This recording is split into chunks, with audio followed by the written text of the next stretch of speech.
stage, Iowa freshman Tegan Raymer.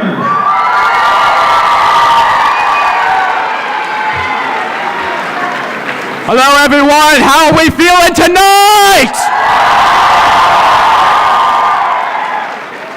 Well, I'm Tegan Rader. I'm a proud graduate of City High School, the school that leads, and a current freshman here at the university. 4 years ago, I remember navigating through the crowded hallways of Robert A. Lee Recreational Center in order to listen to the good senator speak about inequality here in America. Listening to Bernie that day inspired me to get going in politics and make a difference. His actions has inspired youth across the nation in order to fight against inequality. And I know I am not alone in that regard. And as I am gathering from this crowd, there are many of those individuals who will fight against inequality here today. So, on behalf of the University Democrats, and on behalf of the youth who will fight against inequality, I am honored to have the good senator from the state of Vermont here in Iowa City, Iowa!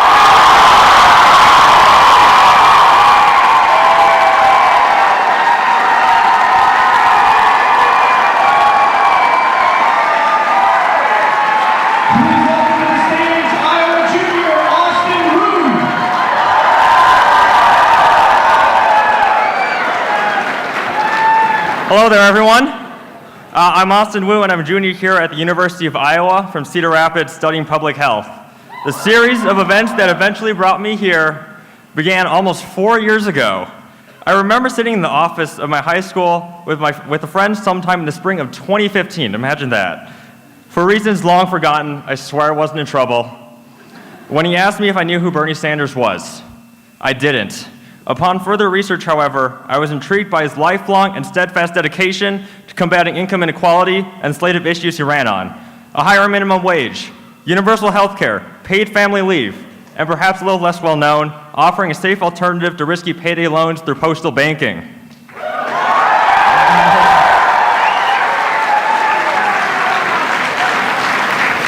I went on to serve as a precinct captain for his campaign during my first ever caucus in 2016.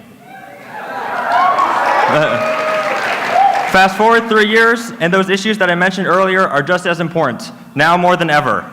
He has been the catalyst for a new wave of progressive candidates, ideas, and policies that seek to reverse this new gilded age that has denied millions of Americans the better life they deserve, and so gravely threaten our nation's future.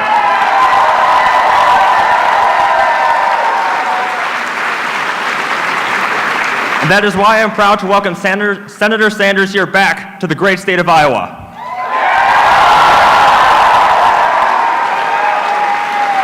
But before that, there's one more person coming up here to speak, someone who is part of that new wave of candidates inspired to run for office by Bernie Sanders. Give a warm welcome to Jody Clemens.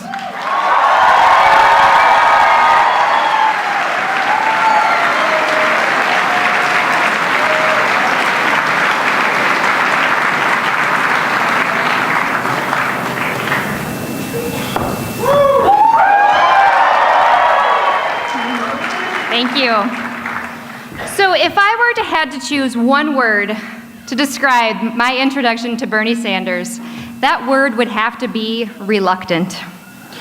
Bernie was coming to town for a rally, and my husband was begging me to go with him. I reluctantly agreed under two conditions. We were going to sit in the back, and I was not giving them my email address. As Bernie began going through his platform point by point, I found myself resisting the urge to cheer. As he spoke truth to power about income inequality, about our broken healthcare system, and an inequitable justice system, I pictured the faces of the families that I knew. The countless spaghetti dinner fundraisers and GoFundMes that I had contributed to for healthcare expenses. Financial clients who were working full-time jobs off the farm just to afford health insurance. Small business owners who were taking classes right here at the university to be able to be on student health. and the dozens of families I knew that were living paycheck to paycheck. Bernie understood. By the end of that 45-minute speech, I was on my feet in full support.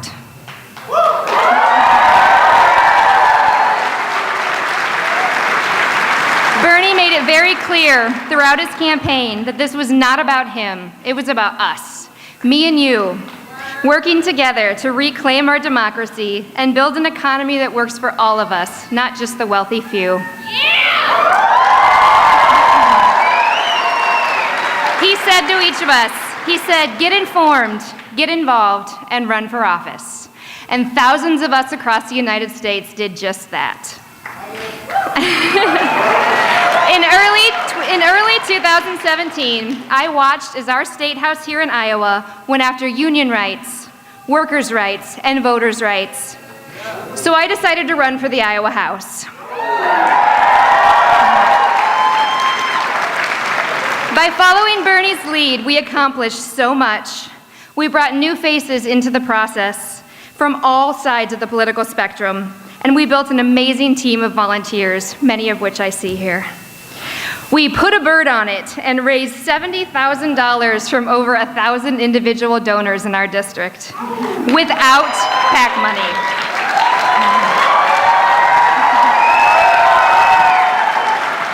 Door to door, we spread awareness on the Fight for 15, Medicare for All, and campaign finance reform. We ran a bold progressive agenda, and nearly 45% of our rural district agreed. After the election, a friend came up to me and said, "Aren't you a little relieved that you didn't win?" I paused for a minute. Was I? No. How could I be? The same problems that brought me into this fight continue today. The political revolution isn't a sprint, it's a marathon. My fight continues, and judging by the size of this crowd, I'd say yours does too.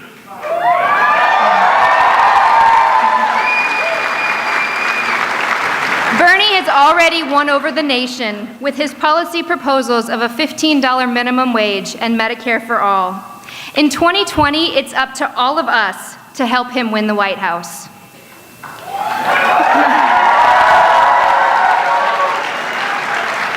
My name is Jody Clemens, and it is with great honor that I bring to the stage a man who continues to inspire us all, our next President of the United States, Senator Bernie Sanders.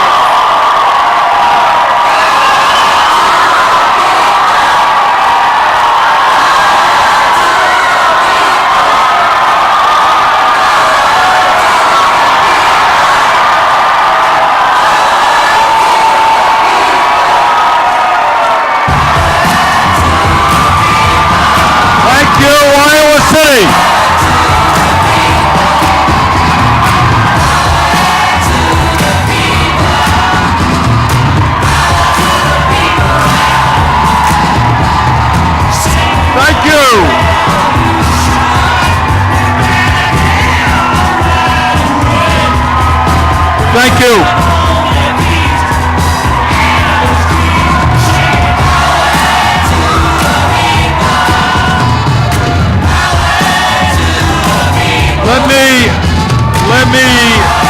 Let me begin by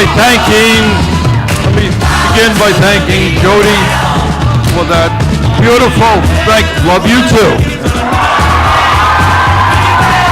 And let me thank Elizabeth Moen and her band. Let me thank Tegan Rader and Austin Wu for their comments. And let me thank you for coming out this evening. What a fantastic turnout.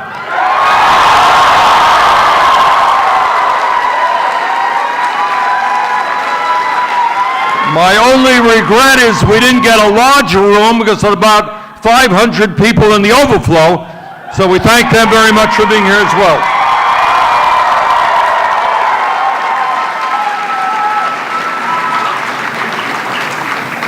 I am excited to welcome you to a campaign which will be unprecedented in the history of the United States of America.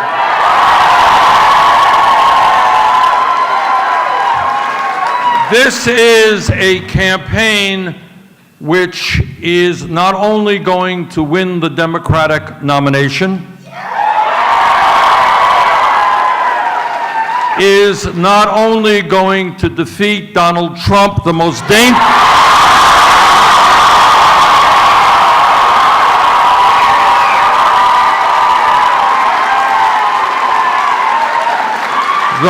dangerous president in modern American history. But this campaign is about more than that. This campaign, with your help, is about transforming this country and creating an economy and a government that works for all, not just the 1%.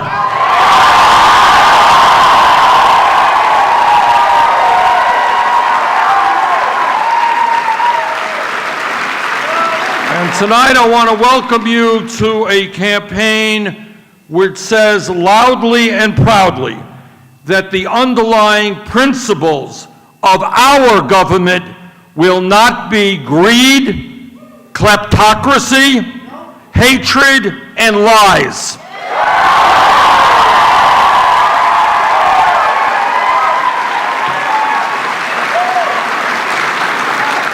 The underlying principles of our government will not be racism,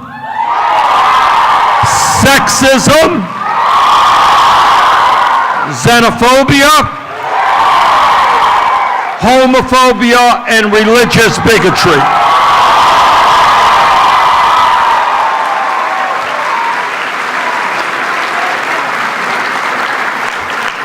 All of that is going to end. The principles of our government will be based on justice. Economic justice, social justice, racial justice, and environmental justice.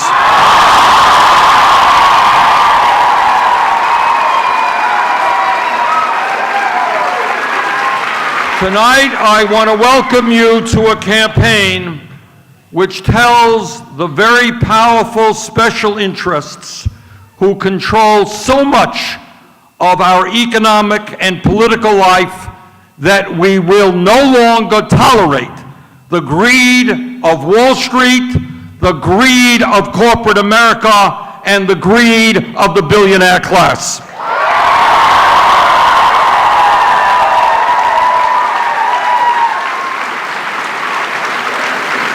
And that greed has resulted in a moral dilemma for this country. And that is now we have more income and wealth inequality in America today than since the 1920s, and it is more unequal here than in any other major country on earth. No, we will not stand idly by and allow 3 families in America, 3, to own more wealth than the bottom half of the American people.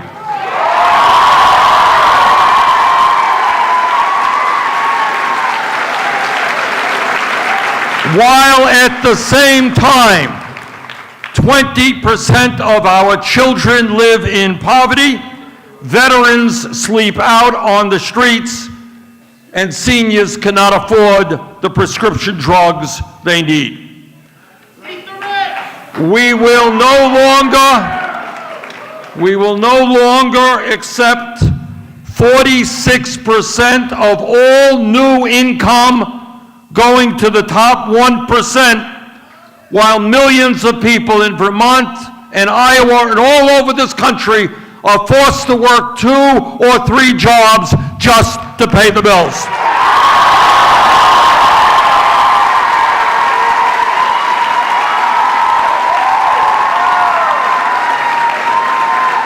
We will no longer accept a situation in which, in the wealthiest country in the history of the world, our younger generation, i.e. you, will, unless we change it, for the first time in the modern history of this country, have a lower standard of living than your parents. Unacceptable.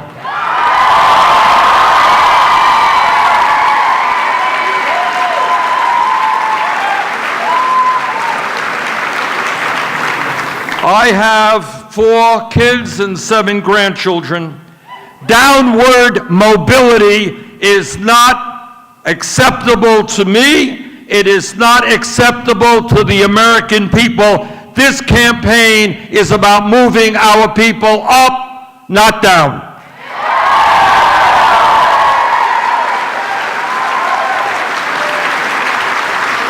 But it is not only a grotesquely unequal distribution of wealth that we are concerned about. It is not only a collapsing middle class. It is not only tens of millions of people living in poverty.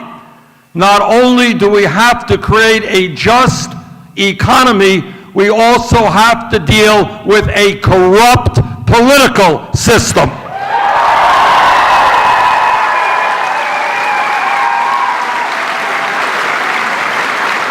We hold the radical idea that democracy means one person, one vote, not billionaires spending hundreds of millions of dollars to buy elections and elect the candidates who support their interests.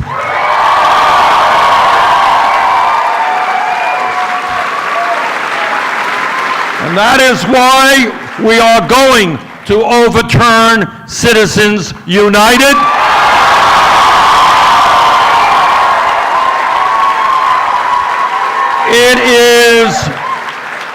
It is why we are going to move toward public funding of elections, because I want any of you who are thinking of running for office, whether it's school board or president. Don't run for president now, let me do that. But I want you to be able to run for office without being dependent on wealthy campaign contributors. I want you to run for office based on the ideas that you have, not the money that you can raise.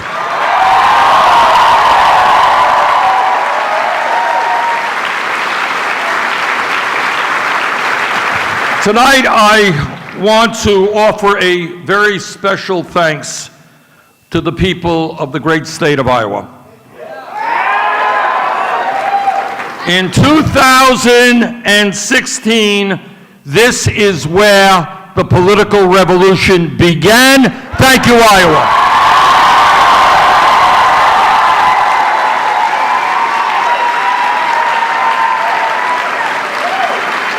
When I first came here to campaign 4 years ago, not a whole lot of people in Iowa knew who the junior senator from Vermont was. I think that's fair to say. And in fact, when we began the campaign, we were at 3% in the polls. Further, the ideas that we were talking about then were considered by establishment politicians and mainstream media to be radical and extreme ideas. Ideas, they said, that nobody in America would support. Raising the minimum wage to a living wage, too radical. Too radical. Couldn't be done. Guaranteeing health care to all as a right, not a privilege.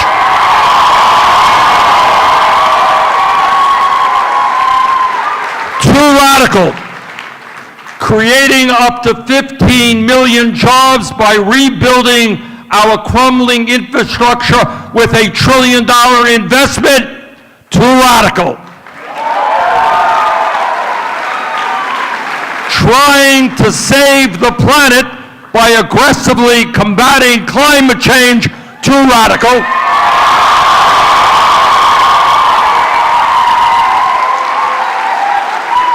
Reforming our broken criminal justice and immigration systems? Too radical.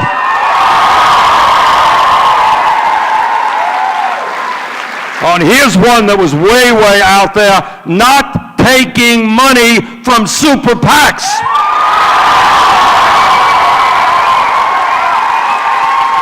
Much too radical. How could you possibly run a campaign with small donations and not have to beg the rich and the powerful for their money?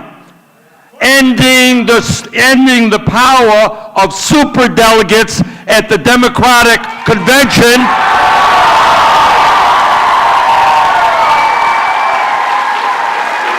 You know, last time before the first vote was cast here in Iowa, my opponent then had 500 superdelegate votes. 500 superdelegates. Well, talking about ending that was too radical as well. Well, a funny thing happened in Iowa over that year. On caucus night, we didn't win 3% of the vote. We won 50% of the vote.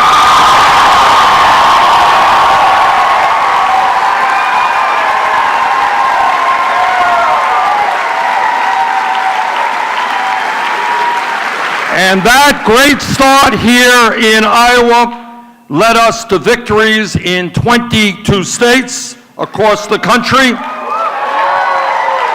got us 13 million votes, over 1,700 delegates to the Democratic Convention, and maybe, to my mind, most significantly, we ended up winning more votes from young people than Trump and Clinton combined.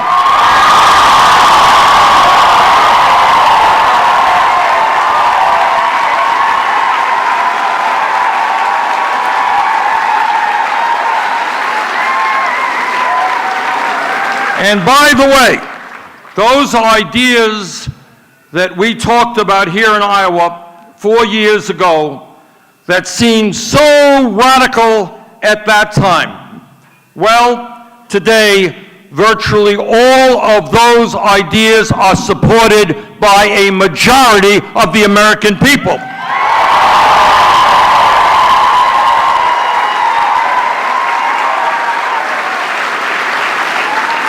And they are ideas that Democratic candidates from school board to presidential candidates are running on today. And all of that began right here in Iowa. Thank you, Iowa.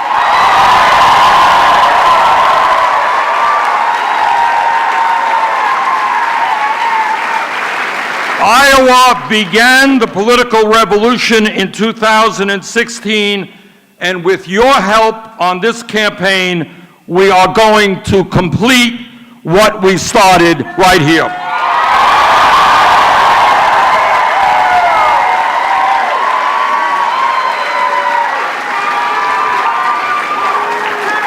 Today, as we begin our campaign here in Iowa, we say to the private health insurance companies, whether you like it or not, the United States will join every other major country on earth and guarantee health care to all people as a right, not a privilege.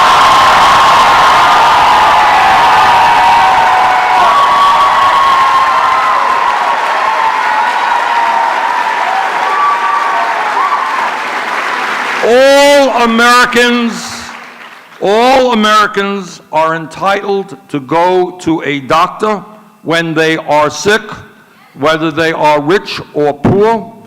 They are entitled not to go bankrupt after going into the hospital.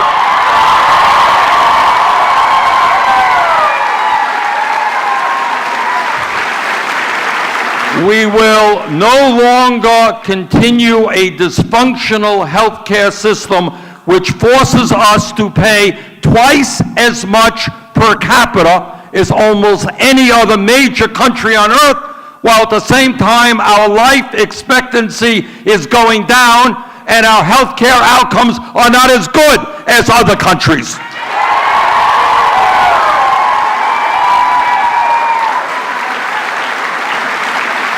The goal of healthcare must be to provide quality care to all Americans in a cost-effective way, not tens of billions of dollars in profits for the insurance companies, and outrageous compensation packages for the CEOs of the insurance companies. Just listen to this. In 2017, at a time when 30 million people in this country are uninsured, even more are underinsured, the top 65 healthcare CEOs made $1.7 billion in compensation, including $83 million to the man who is the CEO of United Health Group. We need a healthcare system that invests in disease prevention, that makes sure that we have the doctors and the nurses and the dentists in communities where they are needed. We don't need a system which makes insurance companies and their CEOs incredibly rich. So I say, tonight I say to the private insurance companies, I know that you have unlimited amounts of money, and I know the ugly 30-second ads that will be on television, but whether you like it or not, this country will pass a Medicare for all, single-payer healthcare system.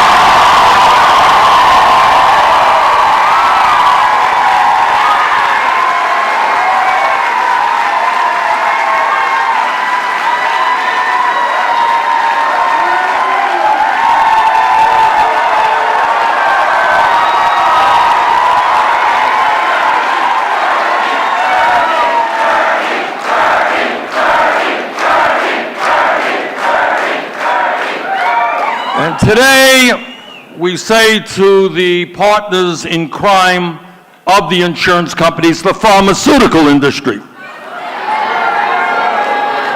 that you in the pharmaceutical industry will no longer continue to rip off the American people and charge us by far the highest prices in the world for prescription drugs.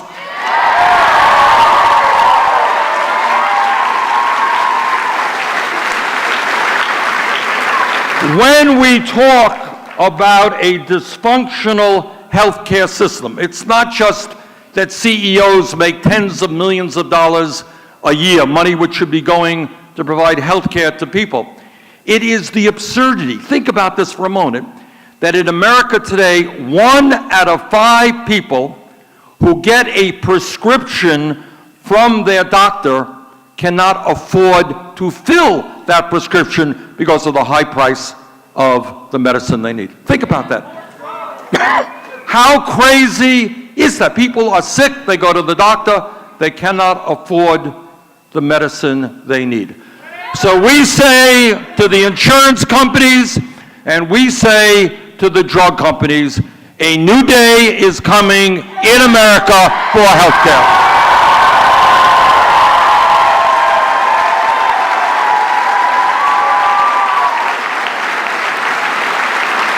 And tonight, we say to Walmart, owned by the wealthiest family in America, we say to the fast food industry, and we say to low-wage employers all across this country, stop paying your workers starvation wages.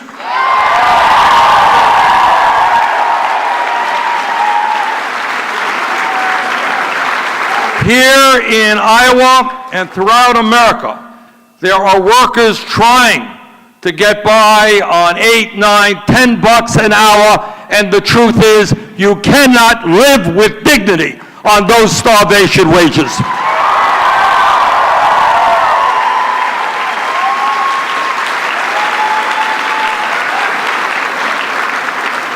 Yes, we are going to raise the federal minimum wage from $7.25 an hour to $15 an hour.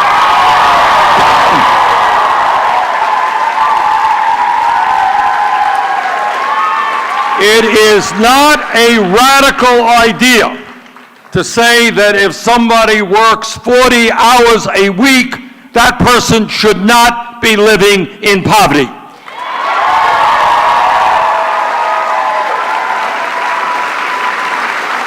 And we are going to make it easier for workers to join unions, not harder.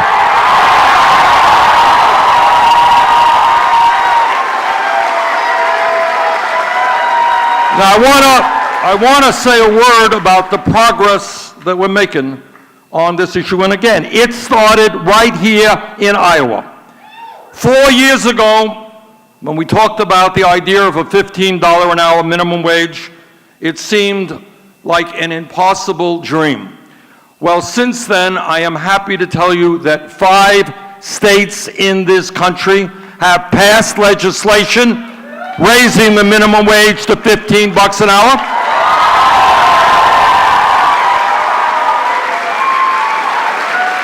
And I am very proud to tell you that in the House of Representatives, U.S. House of Representatives, just a few days ago, the House Labor and Education Committee passed out a bill which will raise the federal minimum wage to $15 an hour.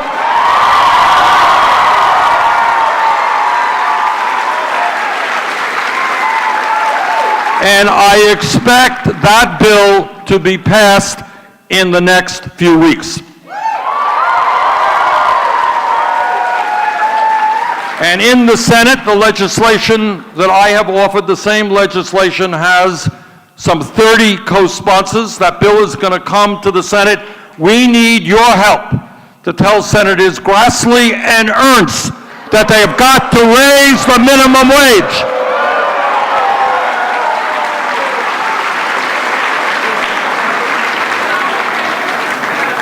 Today, we say to the American people that we will rebuild our crumbling infrastructure. This is the wealthiest country in the history of the world. Our roads and our bridges and our wastewater plants and our water systems and our rail system should not be crumbling. They should be cutting edge, leading the rest of the world.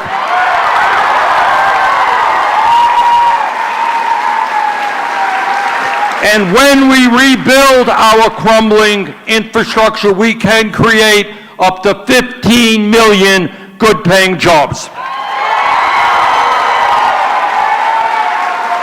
And let me be clear, when I talk about infrastructure and clean water, we're talking about strengthening clean water laws so that corporate polluters stop poisoning the drinking water that communities in Iowa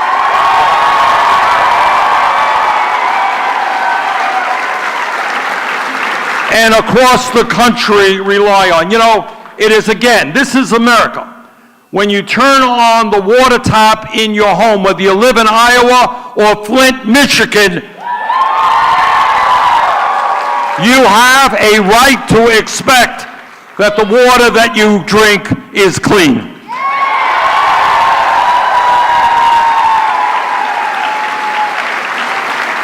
And today we say to the parents in this country that we know that the most important years of human development are 0 through 4.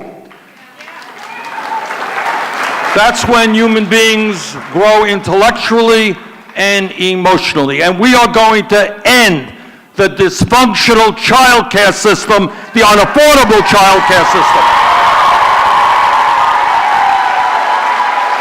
Working parents deserve to know that there is good quality, affordable child care available for their children. That is not a radical idea.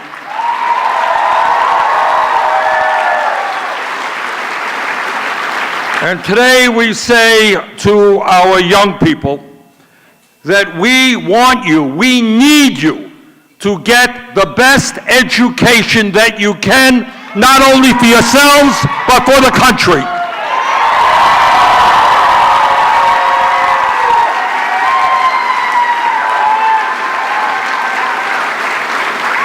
And that is why we will make public colleges and universities tuition free.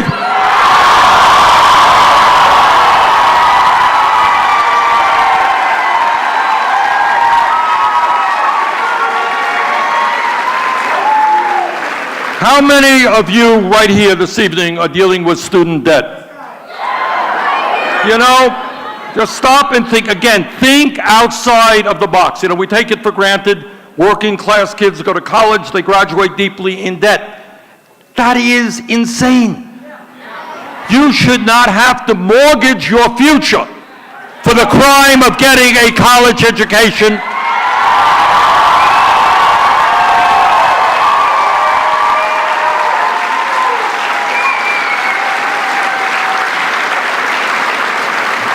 And that is why we are going to substantially lower student debt in this country.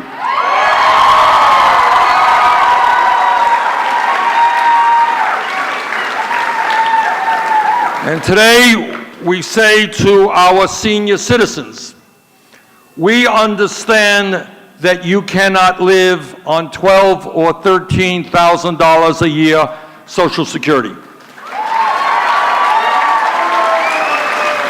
So not only are we going to beat back the Republican effort to cut Social Security, we're going to expand Social Security benefits.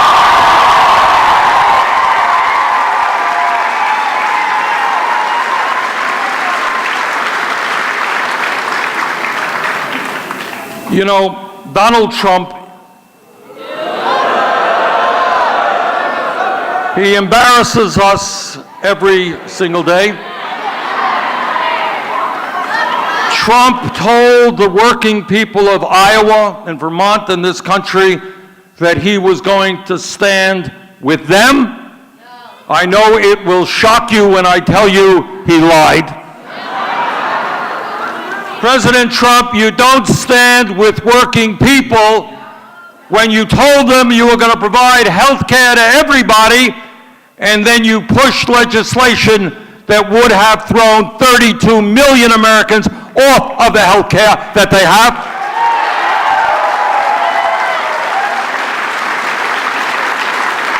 You're not standing with working families when you give 83% of the tax benefits in your tax bill to the 1%. You're not standing with working people when you told them you would not cut Medicare, Medicaid, and Social Security, but then brought forth a budget which called for $1 trillion cut to Medicaid, $500 billion to Medicare, and $72 billion to the Social Security Disability Fund. That is not standing up for working people.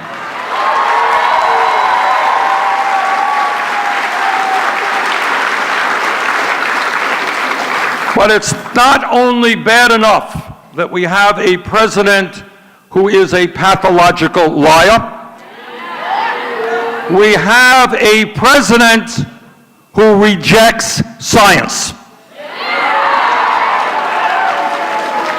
So I say to Donald Trump and the fossil fuel industry, climate change is not a hoax, but is an existential threat to our country and the planet.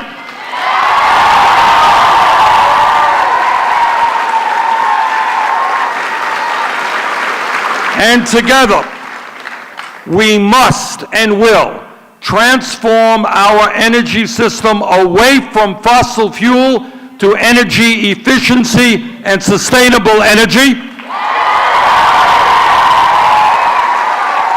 And when we do that, we're also going to create millions of good-paying jobs.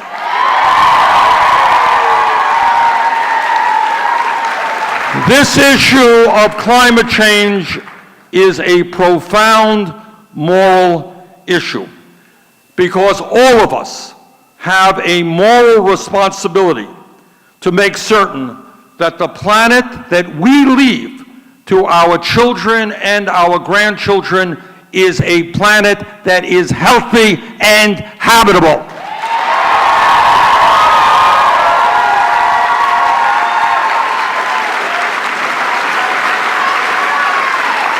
Tonight, we say to the prison industrial complex that we are going to bring about real criminal justice reform in this country.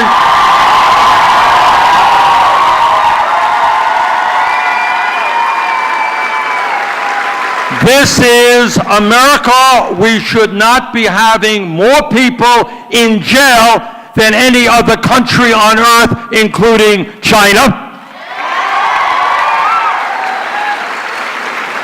Instead of spending $80 billion a year locking up fellow Americans, we have got to invest in our young people, in jobs and education, not jails and incarceration.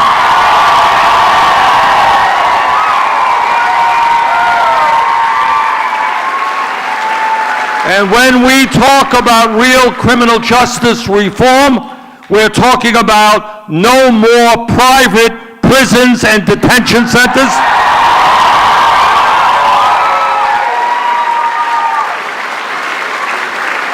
No corporation, no business should be making money by locking up fellow Americans.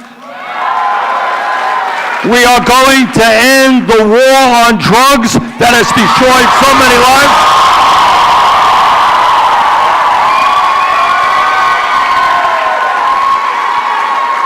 And I'm very happy to tell you that in that area, we are making significant progress. State after state is passing legislation to either decriminalize or legalize possession of marijuana.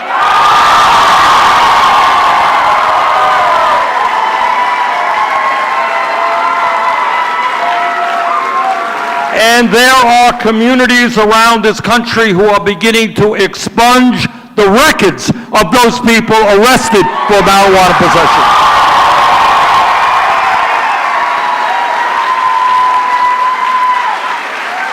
Many of you don't know this. I didn't know this until a couple of years ago, that there are tonight hundreds of thousands of people in jail all over this country. You know what their crime is? Their crime is that they are too poor to come up with cash bail. This is 2019. We should not be having dead-up prisons. We're going to end cash bail.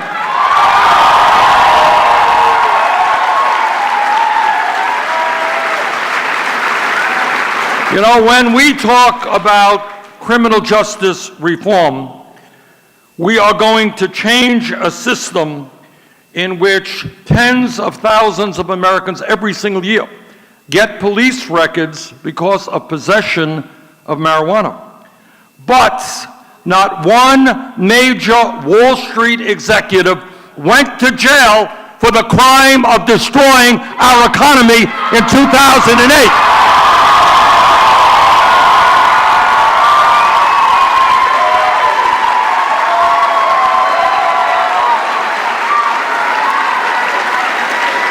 Seems kind of strange to me that a kid gets a criminal record for smoking marijuana, but when crooks on Wall Street destroy the lives of millions of people through their illegal activities, their punishment, so-called, is $1 trillion bailout. We're going to change that type of system.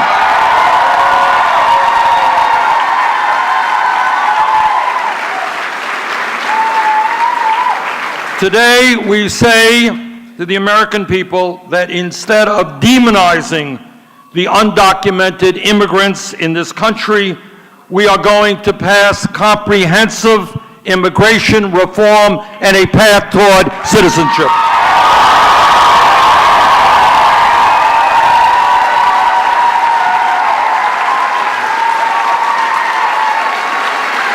We are going to provide legal protection to the 1.8 million young people who are eligible for the DACA program. And we are going to develop a humane border policy for those who seek asylum. America must never be a country in which babies are snatched away from their mothers at the border.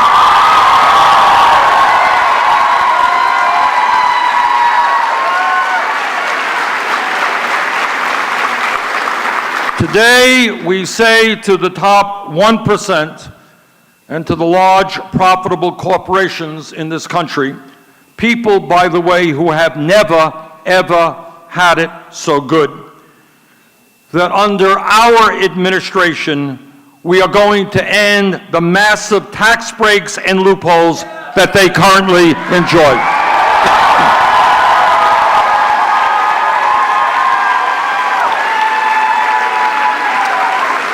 Amazon, just to give you one example, Amazon is, one of the largest corporations in this country, made over $10 billion in profit last year. It is owned by the wealthiest person in the world. Anybody here know how much Amazon paid in taxes last year? You got it, 0. Well, guess what, Amazon? That is going to end.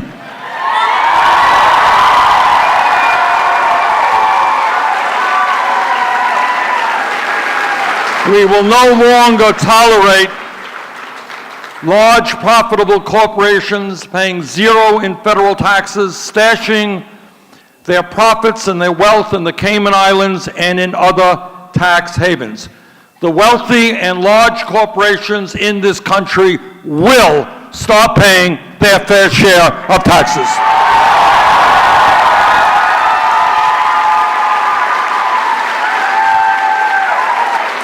The time is long overdue to end austerity for working families. The time is now to provide a little austerity to the 1% and the large multinational corporations.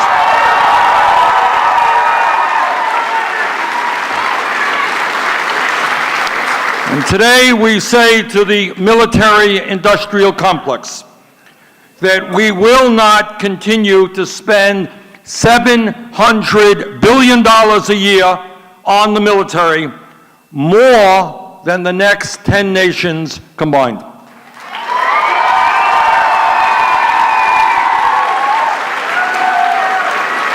We are going to invest in affordable housing. We're going to invest in public education. And we're not going to be continuing the kinds of investment we have seen in recent years in nuclear weapons and never-ending wars.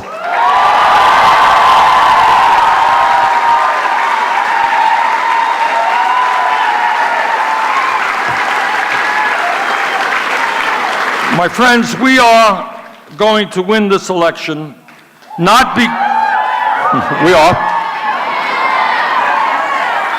because we have a super PAC funded by billionaires. We don't have a super PAC, never will have a super PAC. We are going to win this election because we are going to put together the strongest grassroots coalition in the history of our country.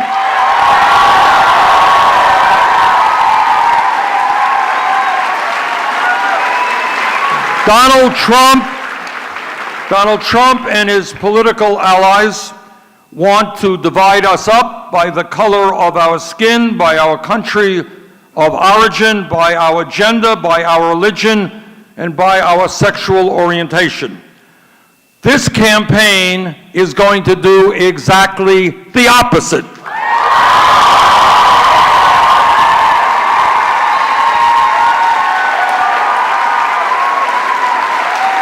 We are going to bring our people together, black and white, Latino, Asian American, Native American,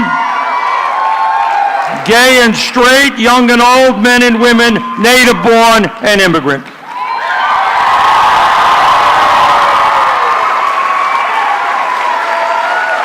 We are going to bring our people together for an unprecedented grassroots campaign, which I am proud to tell you that in the 2 weeks we have been in this campaign, we now have over 1.1 million people signed up to work on this campaign.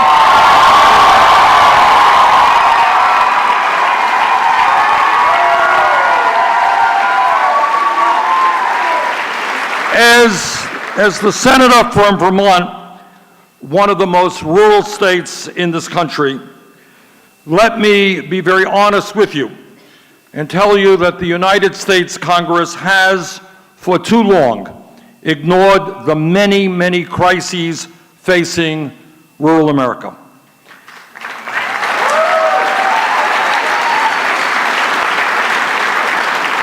In Iowa and in Vermont and all over this country, we have seen more and more young people leave the small towns they grew up in, the towns that they love, not because they didn't want to stay, but because there were no decent jobs available for them.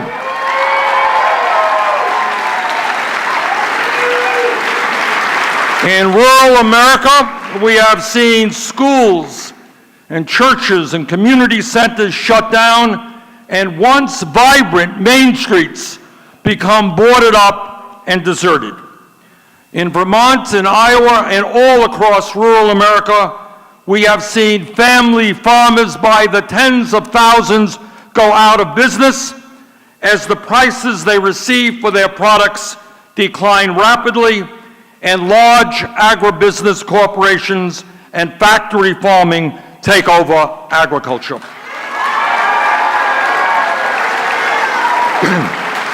We have seen rural hospitals and nursing homes shut down, and we have seen communities where there are no doctors or nurses to provide the quality care those communities deserve. Tragically, instead of seeing good-paying jobs, quality education, and good health care coming into our rural communities, we are far too often seeing despair and depression, and a terrible increase in suicide and opioid addiction. My friends, we need policies for rural America that represent the needs of working families and farmers, not agribusiness and multinational corporations.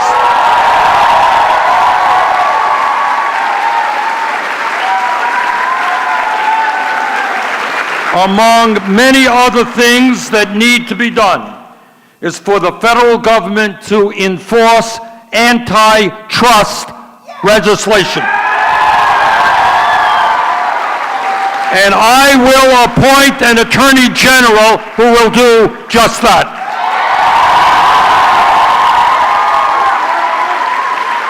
It is not acceptable that the top 4 packing companies control more than 80% of the beef market, 63% of the pork market, and 53% of the chicken market. And these numbers understate the reality. In many communities, there is really only one buyer, which means farmers are at their mercy. Farmers must use that corporation's feed and livestock, They must accept that corporations' costs, and they must accept that corporations' lower and lower payment rates. In many cases, farmers in this country don't even own the livestock or supplies. They are, for all intent and purposes, contract employees who are forced to lease everything and then get paid an inadequate wage for doing extraordinarily hard work.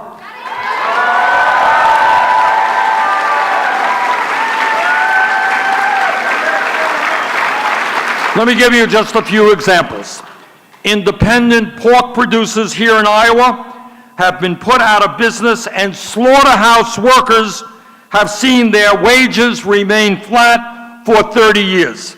And yet, when we talk about corporate greed, last year alone, the CEO of Smithfield's parent company was given a $291 million pay package. Farmers unable to get a decent price for their product, and the owner, the CEO of Smithfield, getting a $291 million pay package. Brothers and sisters, we are going to end those outrages.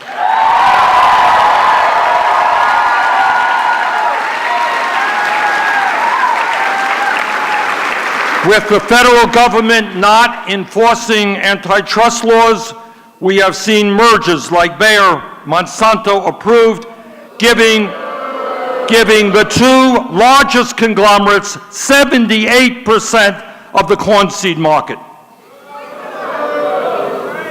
Meanwhile, instead of protecting family-owned farms, federal support for agriculture is skewed toward large factory farming. The top 10% of farms currently get 77% of all subsidies.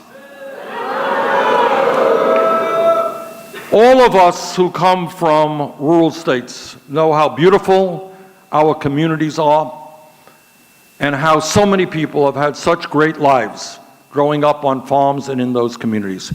And I pledge to you to do everything that I can to restore the well-being of rural communities all across this country.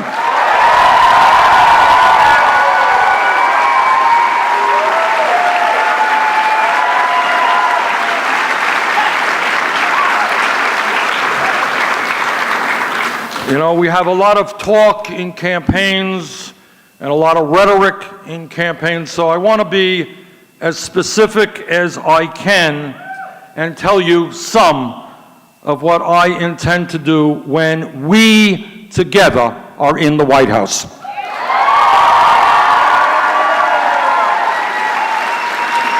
Because, as I've said many times recently, this campaign is not about me, it is about us.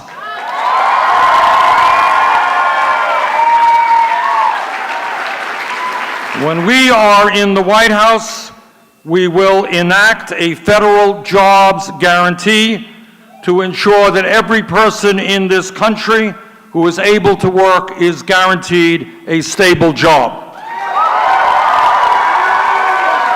There is an enormous amount of work to be done in this country, in education, in healthcare, in infrastructure, in rebuilding,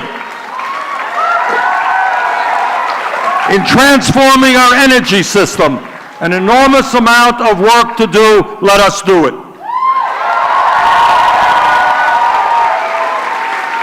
When we are in the White House, we will not only end the decline of rural America, but attack the problem of urban gentrification and build the affordable housing that we desperately need. All over this country, can you imagine, people are spending 40 or 50% of their income in order to put a roof over their heads. We're going to end that because we're going to build the affordable housing this country needs.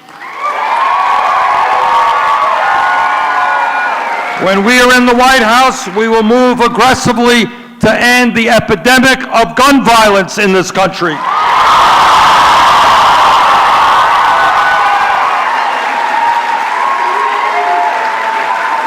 and pass the common sense gun legislation that the overwhelming majority of American people want to see happen.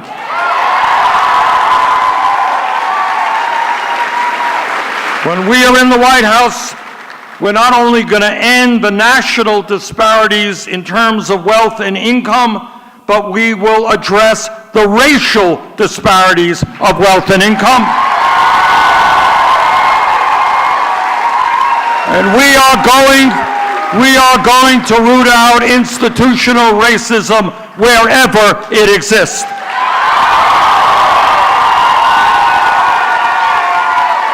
Not only are we going to end voter suppression, we're going to make it easier for people to vote, not harder.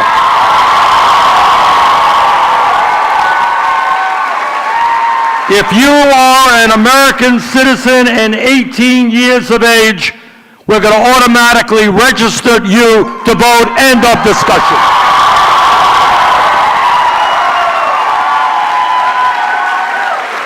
When we are in the White House, we are going to protect a woman's right to control her own body.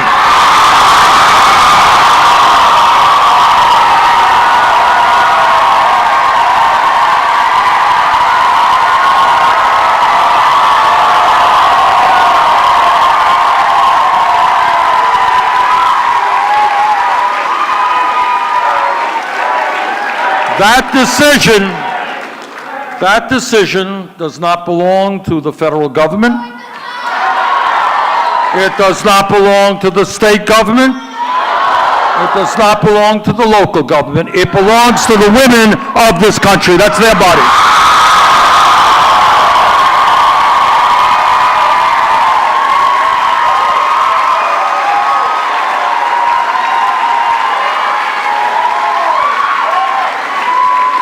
Please make no mistake about it.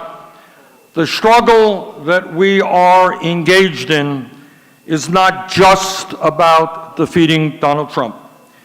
This struggle, and I want all of you to understand, because you don't see much of this on the media and certainly not discussed in Congress, but what this struggle is about is taking on the incredibly powerful institutions that control the economic and political life of this country. And I can tell you that they have endless amounts of money available for them to protect their financial wealth and their power. And when I talk about powerful special interests, let me lay it on the line, okay? Because you got to know what you're getting involved in. I'm not going to be somebody who wants to win an election and then not accomplish anything. It'd be worse not to run for office than to do that. But we got to know what this fight is. And it's not just establishment Democrats, it's not just the entire Republican Party. We are taking on in this campaign Wall Street and the fact that you have 6 financial institutions that have assets equivalent to 54% of the gross domestic product of this country. 6 financial institutions. We're talking about taking on the insurance companies. You cannot have Medicare for all unless we have the guts to take on the insurance companies.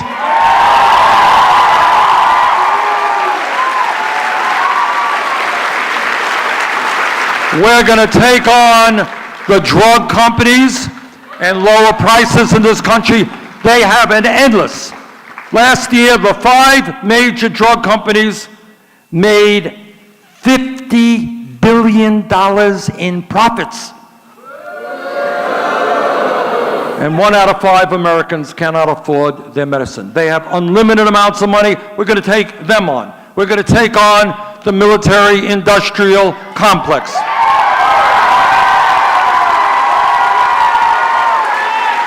And they got lobbyists all over Washington. Lobbyists all over Washington on more and more money for the military. We're going to take on agribusiness and the concentration of ownership in agriculture. We're going to take on the prison industrial complex. the fossil fuel industry.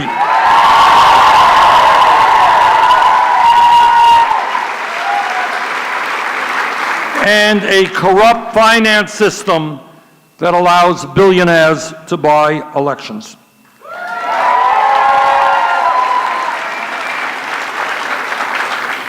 Now, these guys, and I have dealt with these entities for years, they have literally unlimited amounts of money. They're going to be flooding the airwaves. They're going to be telling you how dangerous Bernie Sanders is, all the terrible things he's going to do. Okay? Now, they got unlimited amounts of money. They own a lot of the media, etc. But there is one thing that we have that they don't have, and that is we have the people.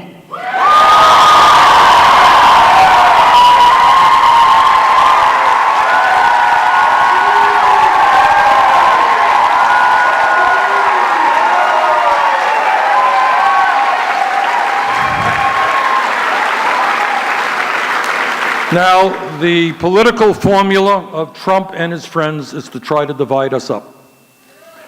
But I believe from the bottom of my heart that if we stand together and not let Trump divide us up, if we understand that there is no such thing as a blue state or a red state, that in fact in every state in this country, blue or red, the reality is that working people are struggling to create a decent life for themselves and their kids.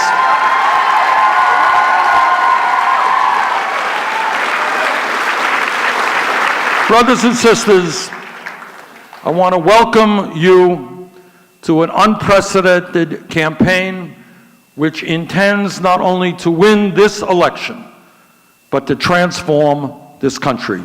Thank you all very much.